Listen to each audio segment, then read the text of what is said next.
चलिए अब big market voices की कड़ी में अब फोकस करते हैं। हमारे साथ आज श्री प्रदीप गुप्ता को founder and vice chairman Anurathi group के जुड़ चुके हैं। प्रदीप जी नमस्कार, कार्यक्रम में स्वागत है।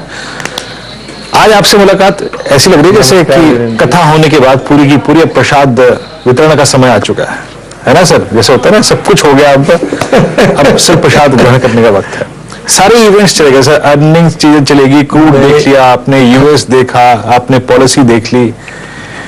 अभी के लिए ऐसा लग रहा है सर, या फिर आपको लगता है कि नहीं अभी कुछ आना है? मैं इसलिए ये प्रश्न पूछ रहा था, मतलब मैं अपने प्रश्न का बेस बना रहा हूं। पैसा अब तक आ रहा है इमर्जिंग मार्केट्स में भी, और भारत में पैसा अभी भी आ रहा है, सिर्फ इक्का दुक्का दिन का पॉज था। कैसा लग रहा है यहां से आगे का बाजार आपको? सबसे पहले तो मैं सीएनबीसी आवाज के सभी दर्शकों को मेरा प्रणाम, नमस्कार। वीरेंद्र जी, आई थिंक मैं हमेशा से बोलता आया हूं कि आगे आने वाला समय और अगले लंबे समय में अगर देखें तो भारतीय अर्थव्यवस्था और एज वेल एज हमारे बाजार, अगर अर्थव्यवस्था अच्छी रही तो कोई दो राय नहीं है कि हमारे बाजार अच्छा नहीं करेंगे, कैपिटल मार्केट अच्छा नहीं करेगा, तो ये अच्छा करने वाले ही हैं।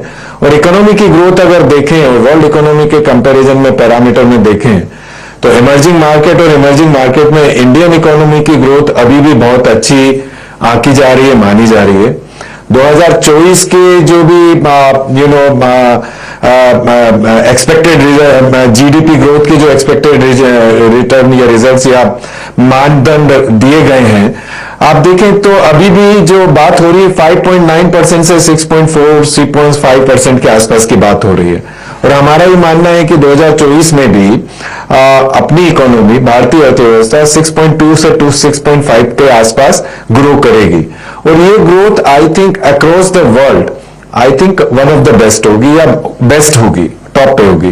तो अगर इस तरह की ग्रोथ है तो obviously money ceases the return, money looks economic growth.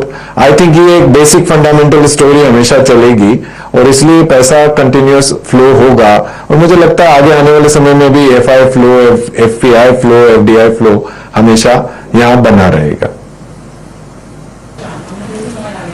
Okay, आपने फ्लो की बात करी कि वो परसिस्ट करेगा, वो आता रहेगा। अच्छा सर, एक बात है कि लास्ट पॉलिसी जब थी और जब सरप्राइज पैकेज था वो ऑल टुगेदर की भाई नहीं अब ब्याज दरें नहीं बढ़ेंगी, पॉज, इस बार भी पॉज ही रहा।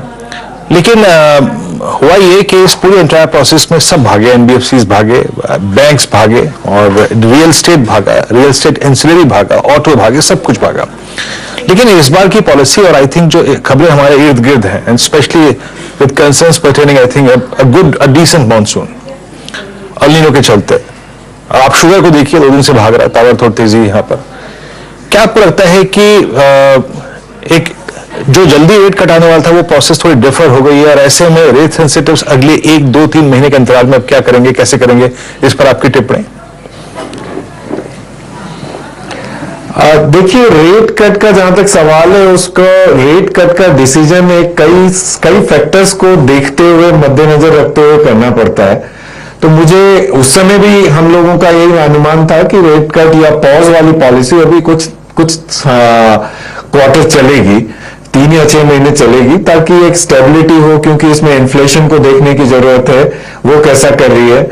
इकोनॉमी में डेवलपमेंट का रुझान जो है कॉन्स्टेंटली प्रोग्रेसिव है, मतलब हर जगह डेवलपमेंट दिख रहा है, जो कि आज की तारीख में जो फर्स्ट क्वार्टर के रिजल्ट्स जो हमने देखने को मिल रहे हैं या अब तक के रिजल्ट्स जो आ रहे हैं या दिख रहे हैं, आई थिंक लगता यह है कि over a period of time gradually development और रूरल इकोनॉमी वास्तव में अच्छा कर रही है, रूरल डिमांड धीरे धीरे क्रिएट हो रही है।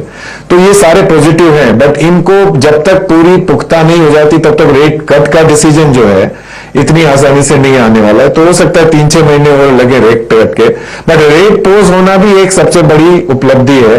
और I think over a period of time हम ये देखेंगे कि यहां से इंटरेस्ट रेट नहीं बढ़ेगी, हम ये देखेंगे कि धीरे धीरे पॉलिसी रेट में कुछ ना कुछ बदलाव आने शुरू होंगे, और जिसका कि सीधा नजरिया ये होगा, ग्रोथ फैक्टर अच्छे होंगे तो बाजार में, जो कि इक्विटी मार्केट से रिलेटेड है, कैपिटल मार्केट में इक्विटी से रिलेटेड है, आई थिंक एक पॉजिटिव धारणा बनेगी और पॉजिटिव इन्फ्लो आने शुरू होंगे और पॉजिटिव मार्केट ट्रेंड देखने को मिलेंगे। अच्छा प्रदीप जी, हाल फिलहाल में आपकी नजर ये न्यू स्टॉक्स पे गई है क्या? पिछले 10 दिन से रंगत है। पेटीएम, कारट्रेड, जोमेटो मेरे स्क्रीन पे लिखाइएगा प्लीज जनाब एक बार। आई थिंक 77 197 कम्युनिकेशन आपकी स्क्रीन पे आएगा, करीब 813।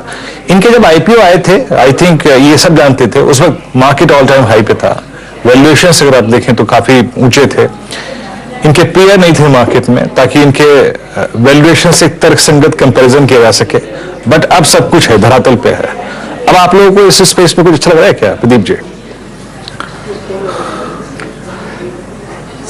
बेसिकली अभी भी देखे जाए तो इनमें धीरे धीरे बदलाव आएगा, क्योंकि ये सारे स्टॉक्स जो न्यू इकोनॉमी के स्टॉक्स हैं और उनमें जो वैल्यूएशन एक हमारे बाजारों में आपको हमेशा से हम बात करते आए हैं कि शॉर्ट टर्म में सेंटिमेंटल और कई दूसरी न्यूज जो आसपास इर्द गिर्द चलती है उसके कारण भी वैल्यूएशन मिलता है, और लॉन्ग टर्म में जाके फंडामेंटल वैल्यूएशन को हिट करना शुरू करता है। तो जैसे जैसे फंडामेंटल इंप्रूव होंगे, जो कि हमारा मानना है इनमें टाइम लगता है, समय लगता है, लॉन्ग टर्म के बेसिस पे फंडामेंटल जैसे जैसे इंप्रूव होंगे इनमें सुधार आना शुरू होगा।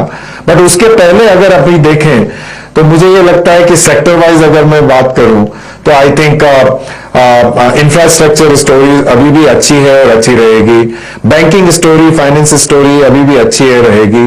तीसरी, अगर वास्तव में देखा जाए तो अपनी डोमेस्टिक कंजम्पशन की स्टोरी लार्जली मुझे बहुत अच्छी लगती है। तो any story which is related to domestic consumption, I think ये बहुत अच्छा करेगी, क्योंकि हमारी इकोनॉमी के रिलेटेड है डोमेस्टिक कंजम्पशन, और डोमेस्टिक कंजम्पशन डेफिनेटली इंप्रूव हो रहा है, और जिसका जीता जाता प्रमाण हमको देखने को मिल रहा है पिछले तिमाही के रिजल्ट में कि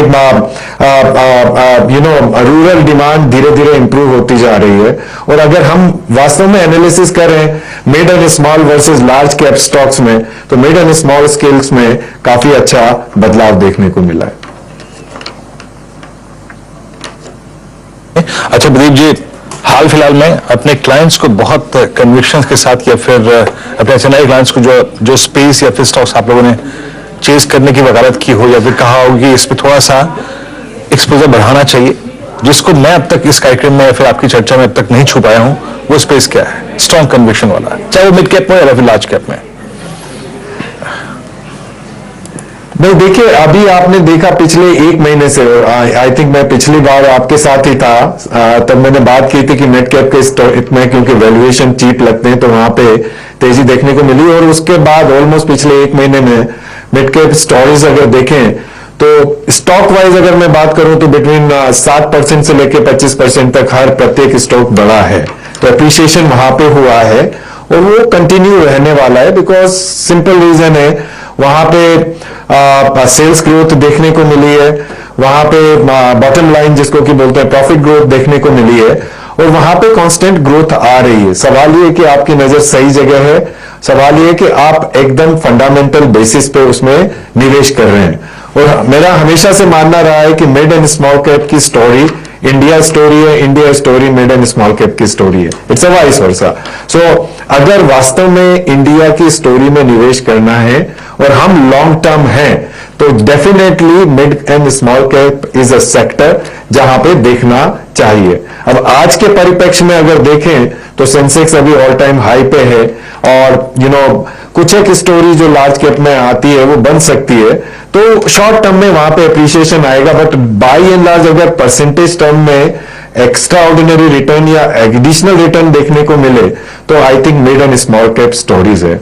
और दूसरा एक उदाहरण आपको देना चाहूंगा, हमारा ये मानना है कि इंडियन स्टोरी में जो अगला साल 2024 में जो हम अर्निंग ग्रोथ की बात कर रहे हैं, तो लार्ज कैप में हमारा मानना है कि अराउंड 15 से 17% के आसपास की ग्रोथ देखने को मिल सकती है।